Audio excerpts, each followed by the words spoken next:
Hey guys, நான் உங்க லிங்கேஷ். இன்னைக்கு நம்ம பேசப் போற டாபிக் உலகத்துல பல வருடங்களாக எல்லாரையும் குழப்பிட்டு இருக்கும் ஒரு கேள்வி.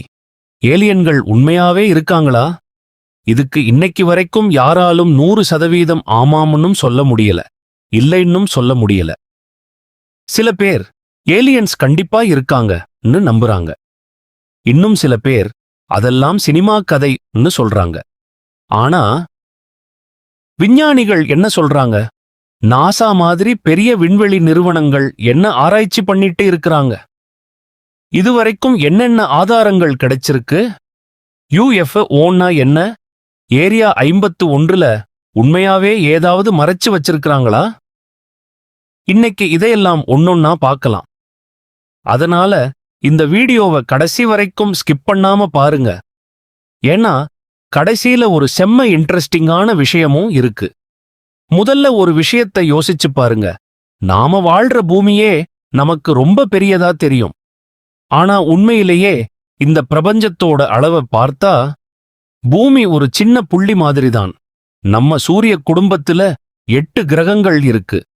அந்த சூரிய குடும்பம் இருக்கிற பால்வெளி கேலக்சில மட்டும் கோடிக்கணக்கில்ல, 100 பில்லியனுக்கும் மேல நட்சத்திரங்கள் இருக்குன்னு விஞ்ஞானிகள் சொல்றாங்க. அதுவும் மட்டும் இல்ல, இந்த பிரபஞ்சத்துல பில்லியன் கணக்குல கேலக்சிகள் இருக்கு. ஒவ்வொரு கேலக்சிலையும் லட்சம் கோடி கணக்குல கிரகங்கள் இருக்கு. இவ்வளவு பெரிய பிரபஞ்சத்துல பூமியில மட்டும்தான் உயிர் இருக்குன்னு நாம எப்படி உறுதியா சொல்ல முடியும்? அதனாலதான் விஞ்ஞானிகள் இன்னைக்கும் தேடிட்டு இருக்கிறாங்க.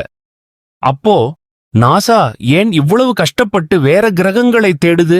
அதுக்கு காரணம் தண்ணீர். எங்க தண்ணீர் இருக்கோ அங்க உயிர் இருக்கிற வாய்ப்பும் இருக்கலாம். அதனால பூமி மாதிரி இருக்கும் கிரகங்களை கண்டுபிடிக்க அவங்க பல வருடங்களா ஆராய்ச்சி பண்ணிட்டு இருக்கிறாங்க. இதுவரைக்கும் ஆயிரக்கணக்கான எக்ஸ்பிளானட்ஸ் கண்டுபிடிச்சிருக்கிறாங்க. அதுல சில கிரகங்கள் வாழ்வதற்கு ஏற்ற மாதிரி இருக்கலாம்னு விஞ்ஞானிகள் நினைக்கிறாங்க. ஆனா அங்க உண்மையாவே உயிர் இருக்கா? அதுக்கான பதில் இன்னும் கிடைக்கல. இப்போ UFO பத்தி பேசலாம். நிறைய பேர் UFOனா ஏலியன் ஸ்பேஸ்ஷிப்னு நினைச்சுக்கிட்டு இருப்பாங்க. ஆனா அது சரியில்லை. UFOனா அடையாளம் தெரியாத பறக்கும் பொருள். அதாவது வானத்துல ஏதோ ஒரு பொருள் பறக்குது, ஆனா அது என்னன்னு அப்போ தெரியல.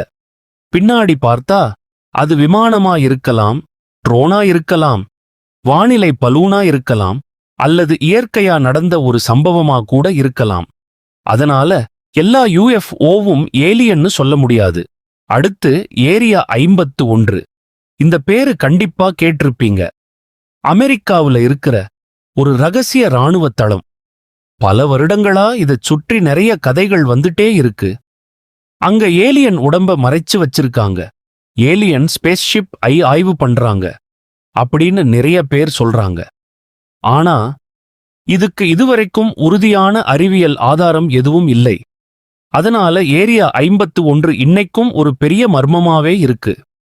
அப்போ முக்கியமான கேள்வி, இதுவரைக்கும் ஏலியன்ஸ் கண்டுபிடிச்சிட்டாங்களா? இதுக்கான பதில் இல்லை. பூமிக்கு வெளியே அறிவார்ந்த உயிரினங்கள் இருக்காங்கன்னு நிரூபிக்கிற உறுதியான ஆதாரம் இன்னைக்கு வரைக்கும் கிடைக்கல. இணையத்துல நிறைய வீடியோக்கள் இருக்கு, புகைப்படங்கள் இருக்கு, கதைகள் இருக்கு.